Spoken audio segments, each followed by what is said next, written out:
உடைப்பதிங்கு யாரு?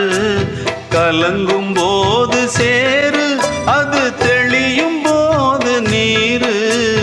கடவுள் போட்ட கோடு, அதை திருத்த போவதாரு? வெந்த புண்ணும் ஆறிடுமா?